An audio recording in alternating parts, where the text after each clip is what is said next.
and understood the language of learning. I don't think we need to sit with somebody and educate them what money is actually.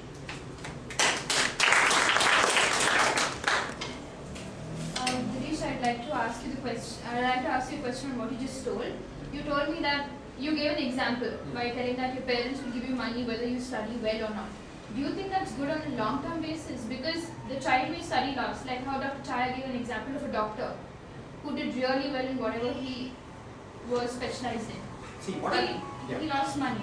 So how would you explain? Yeah, what I'm trying to tell, give an example out here is that for you to understand the value of money, you need to prove your credibility at some point in time. I have a friend of mine. I personally have a loan of a lakh of rupees. I believe I need to set aside money to pay up my loan. There's another friend of mine who's also got a loan of 1 lakh. He goes out to buy a car. And he says, the sight of my car each day is going to drive me to work harder and earn to repay my loan. Two people are right in both your ways. So therefore, if you're asking me whether you're going to sit with somebody and explain the importance of money, which is highly subjective in nature, it is not going to work out. Because formative minds will not understand the value of money till a certain amount of responsibility and certain amount of initiative is taken in order to earn your money. So the time when you're given money, you will never know what the importance of money is. So therefore, when you say childhood is teaching what the value of money is, I would certainly say it's a big no. You would like Dr. further to comment? In fact, that was the thought that struck me what you asked Dinesh also. The mother who says, if you want a bike, you better score marks.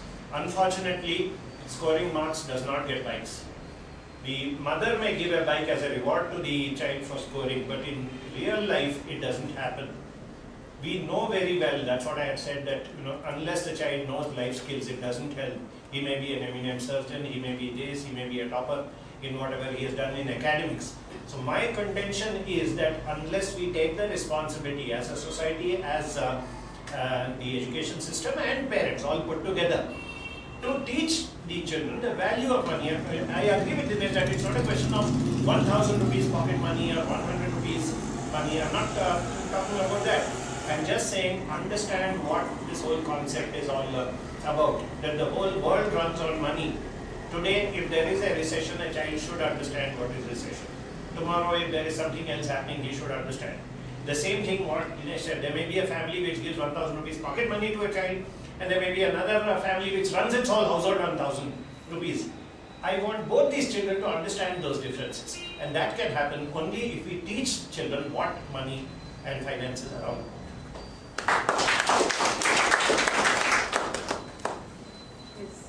Yeah, basically, all of you have been talking about money as a concept. Like, do you think that's a little hard on the children? Maybe they'll want to have more fun. You can teach them to play Monopoly business. Do you think that will also help them later on to actually understand the value of money? Should I answer? Yeah. There is a quote which says, make your vocation into a vacation. There's another one which says that, once you pick up a career which you enjoy doing, you'll never work your whole life.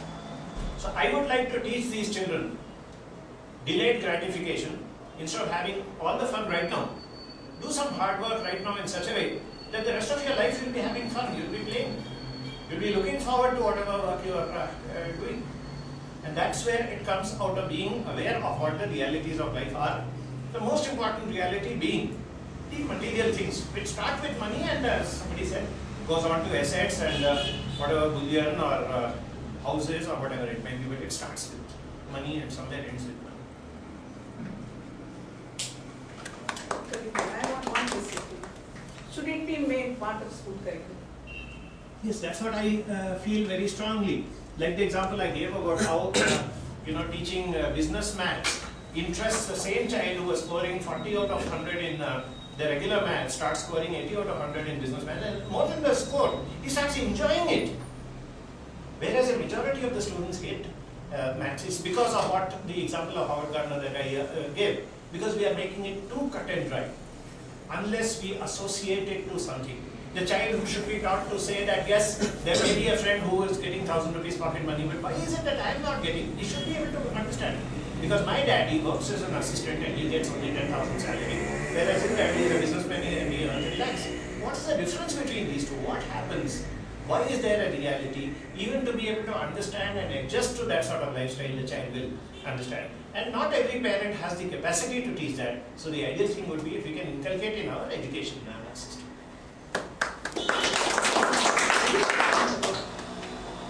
If I'm having a chapter in a textbook, what will the contents of the chapter is my primary concern. How are we going to deal with educating a child on money? If you're going to educate a child on money saying that this such an amount is going to act as a deterrent or act as a benefit to you, it will only stem a sense of confusion. Now in a textbook we cannot bring in aspects of our financial background. A textbook is printed for thousands of people. For a matter that is highly subjective in nature, that has to be dealt with at length, we're going to come out with something very precise and concise and definitive in terms, will not prove to be beneficial. I believe it would act detrimental. Therefore, I believe it should not be a part of textbook science, and until a day and time when we believe that we can define money and the value for money in assertive terms. One more question, yes. The last. Here we are thinking about teaching the children about the money, but I want to know what is the limit, because if you start teaching about money from the childhood, probably the child will grow up as a money minded. He may think about himself only. So what is the limit and how? So it may not make him a better citizen in future. So what is the limit and what we should do for this? Question. This debate goes on in every aspect. We had recently, if you remember, a debate on whether we should give sex education to children. And there were all these high and mighty people who said that you teach them sex education and they'll be doing nothing but having sex. Now, time immemorial has proven that human nature is not like that. It does not happen. In fact, the human mind is such that you deny something to the person and that is what the person wants. All of you for the last, 45 minutes